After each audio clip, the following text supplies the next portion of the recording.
Hi guys, welcome back to my channel. My name is Denali and I am a full-time reseller on eBay and Poshmark and some other platforms.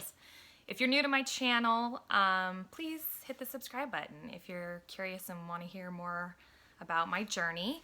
And if you like this video, give me a thumbs up. Okay, now that I got all of that out of the way, this video is kind of an about me video or getting to know me video.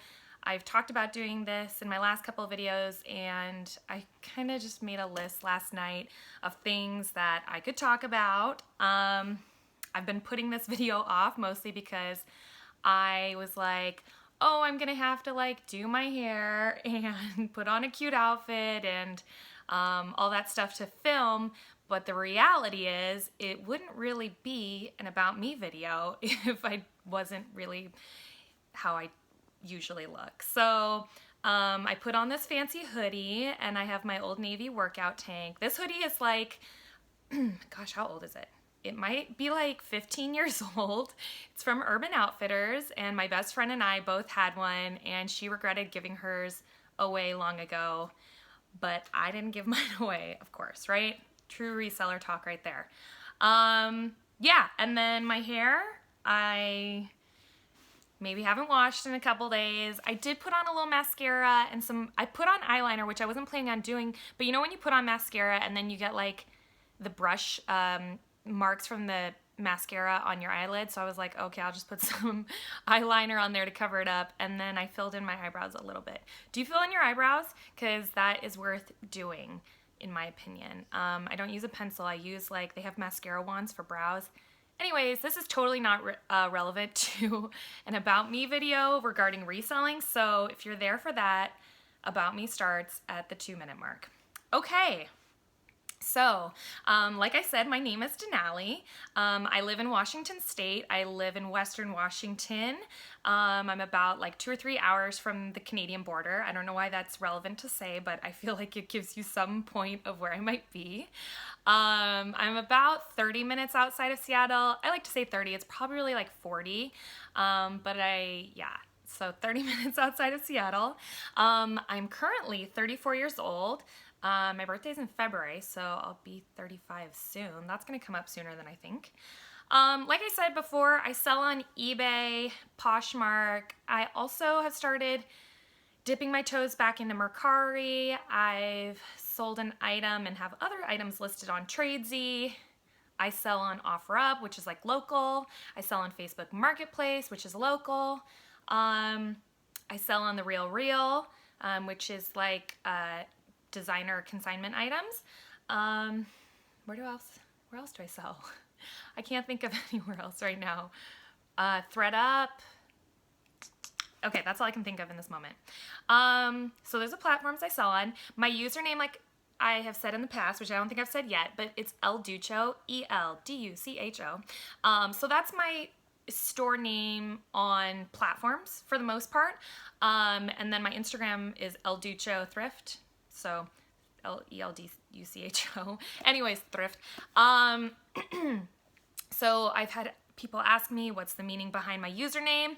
Well, there's not initially. Was there a reason behind it?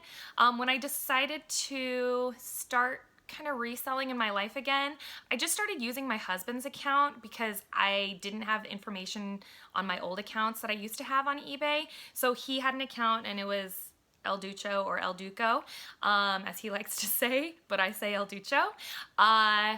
So I just started using that. And then when I was deciding to transition into reselling full time, I thought, okay, I'll change the name of my store so it's something a little more feminine or, you know, represents my business a little bit more accurately. And then I thought about it, and then I was like, you know what? ELDUCHO's kind of awesome. It's not something I would have chosen, and it just sounded cool. I don't know. It just felt right, if that makes sense. I then looked it up because I was like, what does this mean? Because it's a Spanish word or term, and it means the skilled one, which I thought was kind of cool.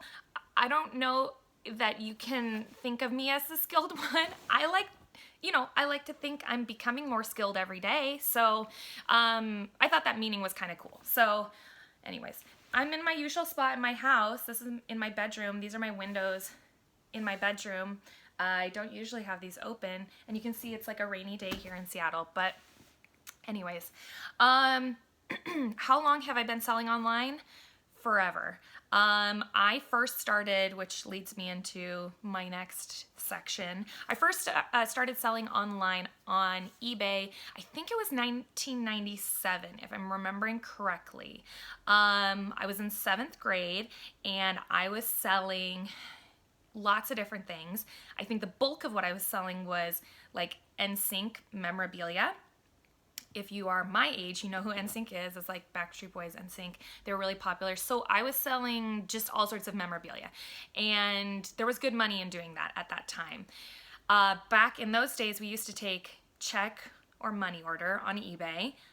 Check or money order. Or sometimes people sent cash, which was so crazy. People sending cash. And what you used to do is you would take a piece of printer paper, 8.5 by 11, and you put like the money, the cash in there, and then you'd fold it up so that people couldn't see through the envelope, like the mailman, to steal it. So, and people would even send coins, which is just like, come on. So yeah, that was back in the day. I'm trying to think. I didn't really know even till like up until a year ago what drop shipping was, but I guess I was drop shipping back in the day. So I remember it must have been, now we're going to like 99 or 2000. Gwen Stefani was wearing pretty often this houndstooth like newsboy cap, and so I went online and I found a place that was selling them cheap, and so I would list them on eBay, and then people would buy them, and then I would ship it to them from the company, which is what drop shipping is. But I didn't know what I didn't know what it was at the time. So yeah, so I guess I was drop shipping back in 9th grade. I'm trying to think what else. My first really like huge sale that I had on eBay was my grandma. She was a collector, so apple doesn't fall far from the tree. She was a collector, and she had saved a full collection of Star Wars Kennar, Kenar, I believe. Excuse me, still have my cough. Kennar figurines from the 1970s. They were all in mint condition in their boxes. I know, crazy. If you're an eBay seller, an OG one, hearing that is just like wild. So she had a full collection, and she'd given them to my brother and I, and so I sold those off, and I think I sold the whole collection, which I did piece out. I feel like I pieced it out. But anyways, I sold it for a couple $1,000s, and now, of course, I'm like, wow, wish I would have held on to those because they'd be worth way more now, but that's okay. So that was my first really big sale. From there, let's see, what did I write here? Oh, from there, I just was a casual seller. So, I graduated from high school in 2002, went off to college. I did have like a work study job when I was in college, but I was still reselling. But I always just thought of it as this way to make money. I don't know. I didn't think too much. I don't know. I didn't think of it as reselling. You know what I mean? So one of the things that I was reselling was my textbooks. That was like the bigger thing that I was into reselling in college. Because at that time, and still today, textbooks were really valuable. And I remember you could buy, or they did like a campus buyback of textbooks. And so everybody would go and they'd take all their textbooks at the end of the quarter, you wait in line, and then you go. And if you didn't go early on in the buyback period, the longer the buyback period went on, the lower the value of your textbooks. So that was a bummer if you had gone at the end of the first week. And so when I remember this instance in particular, I had this art history book. I passed the class, but I had not really cracked it open. I remember at the beginning of the quarter, it cost me $150, which was like so much money to me back then. And when I went to go sell it back, they offered me a penny. Not joking. That book was in mint condition. So I remember feeling frustrated by that, and I didn't give them the book because I was like, this is a joke. And then they had a big box out front where it was just like, you could just basically give them your books, because they had no value, but then they were still selling them once that new quarter came. And I remember grabbing some of those free books, and don't judge me for that. and I took a bunch back to my dorm room, and I don't know how or what I did. I must have already been casually looking into this, but I went onto Amazon. So this is back in 2002, and I saw that you could sell books, and so I typed in the ISBN number, and I saw that, whoa, holy crap, these books were selling for what I paid for them, 150 or possibly more, because if I was able to buy a used book, but the used resale value was still really high. So I just started selling textbooks, and which is great. I made a few $1,000s from that, which again, back in 2002 when I was in college, that was a lot of money for me. So that was awesome. But I just did it for that short period of time when I needed to. I wish I had stuck with selling books, from 2002 until now, because I can't imagine where I would be here. I don't like to think about that. But anyways, so that was my book selling experience. I'm trying to think what else I have on here. But then basically from 2002 until 2017, I was just a casual seller. I would not specifically go into a thrift store with the thought of like, what can I resell? But like sometimes maybe, I don't know what I was doing in thrift stores. I must have been going in there thinking, is there something here I can flip? And I would go to areas that I knew, that I was comfortable with. And so for me, that was actually hard goods. I was more comfortable with selling hard goods.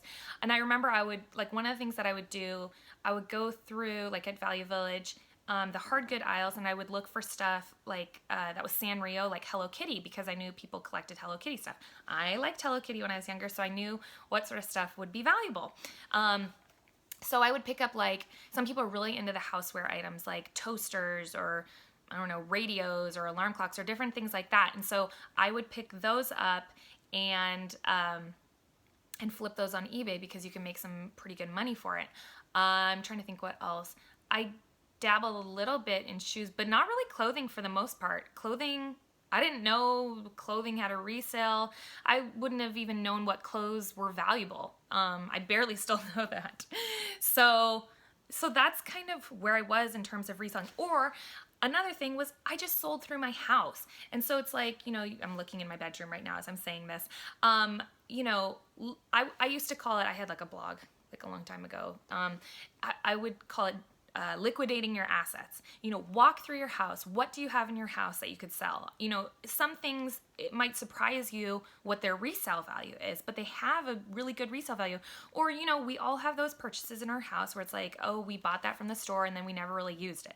So, those are great items. Even to just start off as an auction on eBay, right? You're not sure, like, well, what is the value of this little statue or figurine that my grandma bought for me. Just list it for like 99 cents and see what you get for it. I recommend to people that they still do that. Just start in your own home. And I think most resellers would agree that that's, the best way to dip your toe into reselling. So how did I realize, excuse me guys, how did I realize that reselling full-time was a thing? I just stumbled upon it. I can't remember if it was like through Instagram or YouTube. I didn't used to watch YouTube really at all, so I must have seen it somewhere on YouTube. And then I just began researching what it was. Like I watched somebody's like full-time reselling video, like how they became a full-time reseller, and then it kind of spiraled, and I watched other stuff, and then I found stuff on Instagram. So because I didn't know like how, I knew people sold full-time on eBay, but I didn't know how they did it. It just, that concept didn't compute for me. Like I think of the movie, The 40-Year-Old Virgin, and, Steve Carell, the gal that he has a crush on, she works in like a eBay store. And if you remember, like, Jonah Hill goes in there and he's like, hi, I want to sell this or something like that. And she's like, no, like, this is just my storefront, but I sell on eBay. Anyways, I think of that movie because it's just, people don't understand, like, how do you do this full time? How is this a full-time job? How does it pay your bills? So I just, excuse me guys, I just began researching what it was. And then I realized like people were selling clothing full time. And I was like, okay, that's an interesting concept, and I decided that was what I want to do. So I kind of started dipping my toes into it and trying it out to see if it was something I could even do, right? Like, was this even in my wheelhouse? And I was finding, some success with it, but I still had my full-time corporate job. I worked in human resources. But after seeing that it was something I could do and it was something that I really enjoyed, I made the decision to leave my job, which was a huge decision. Obviously, there's a lot of financial factors that go into that. And so, I had to look at my finances, my family's finances, and see, like, was that the best decision for us? And based on our current financial status, it was going to work. So it is a big decision. It's not to be taken lightly at all, because there's many things that you need to think about, and maybe I'll make another video on that. But anyways, so I gave 2 months notice at my job, which is a really long time. 2 months.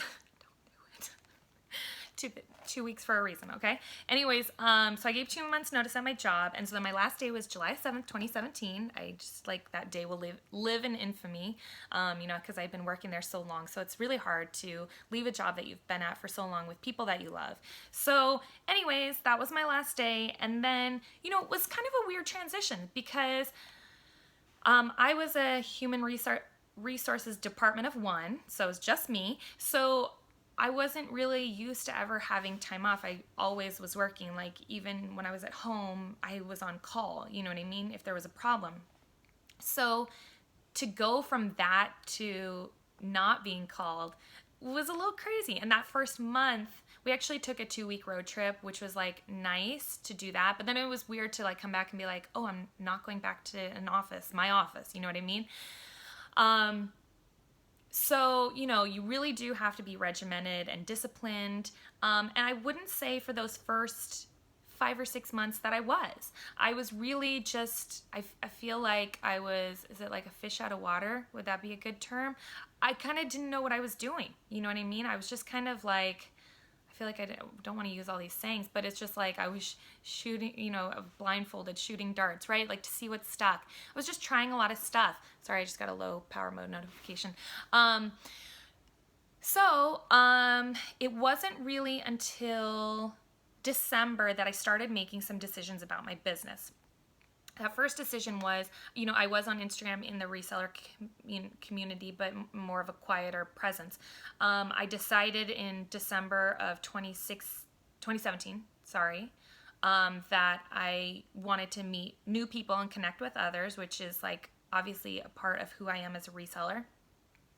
And so there was a Christmas party being held in Portland, being hosted by Nicole State and Kayla of Hazel Hearts Vintage. And so I drove down there with my husband. It's about like a 4-hour drive or so. And I just drove down there for the night with him.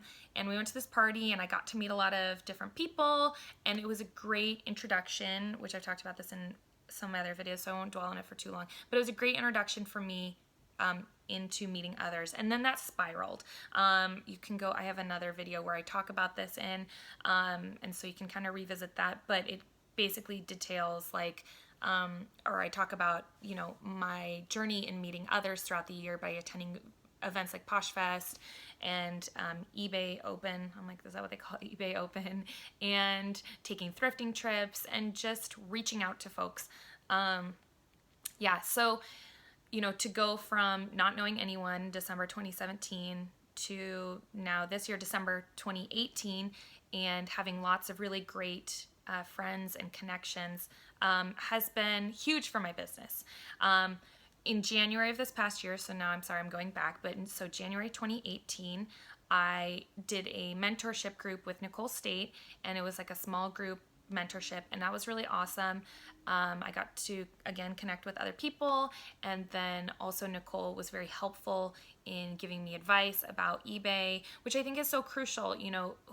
Whomever this person is or could be for you, I do think it is important to reach out and connect with people who have more experience than you in the area that you're reselling, and find out what's working for them, right? Like, what's that saying? Like, you never want to be the smartest person in the room, right? You want to be in a room full of people where you know the least, because what can you learn and absorb from those people? And I feel like that's really what I try to do this past year. I wanted to be surrounded by people who knew more than I did, right? And I wanted to be able to try and catch up with them, and be like, yes, okay, got it, yes. And, and then offer them information that I would know, because not one person knows everything about reselling. Not one person does, right? Some people know a lot about clothing. Some people know a lot about hard goods. Some people know a lot about Amazon. Some people know a lot about Etsy, all those different things. So that's why you want to connect with as many people as you can. Don't be shut off to new people or new platforms. Okay, what else do I have on my list?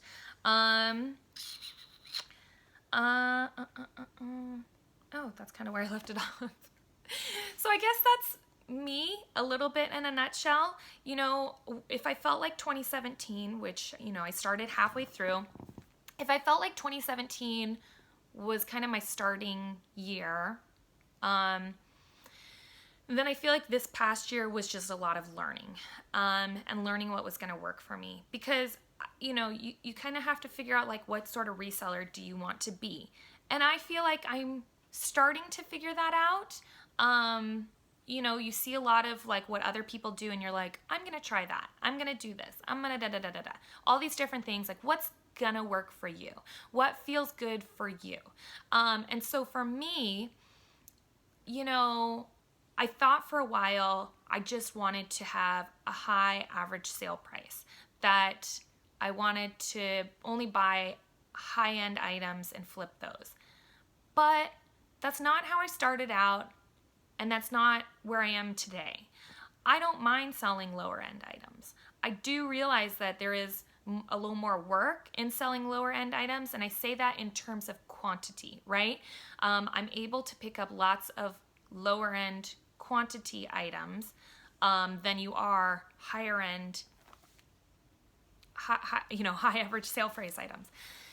Does that all make sense? But I don't mind that little bit of extra work for a Columbia jacket, because a Columbia jacket is still gonna get me, anywhere from $25 to $35. So yeah, so I guess what I'm saying is, what I've learned in reselling in the past year is that I don't mind picking up everything, because everything to me I see has a value, and I think that's how I've always been as a reseller. I've always said liquidate your assets. To me, it's just there's things to sell all around you. And so, yeah, I don't limit myself in that way. But if that's not your model, that's also great. It's going to be different for all of us. But that's who I think I've discovered who I am as a reseller this past year. And I'm happy about that. And it might change. Next year I might say, hey, that's not working for me anymore. This is what I'm doing differently. So I'll update you in a year. Yeah, other than that, in terms of like goals or thinking ahead for 2019, that I haven't written down, and I need to write down.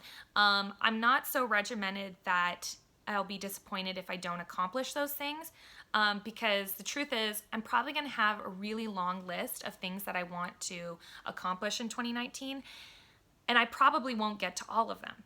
But if I even get to 20% of them, I'm going to be really happy. And I've got personal goals, and I've got, business goals. I'm like, what's the word? Professional. I've got personal goals and I've got professional goals that I'm hoping to accomplish. And so, yeah, maybe I'll make another video and talk about that at some point. But this is what I have for now. So I hope my reselling journey about me video has been interesting or provided you with some information. What questions do you have, I guess, for me that I didn't answer in this, possibly about my journey into like going full-time? Is there something that I didn't say? So if you have a question, please put it down below and I will answer it as best as I can for you.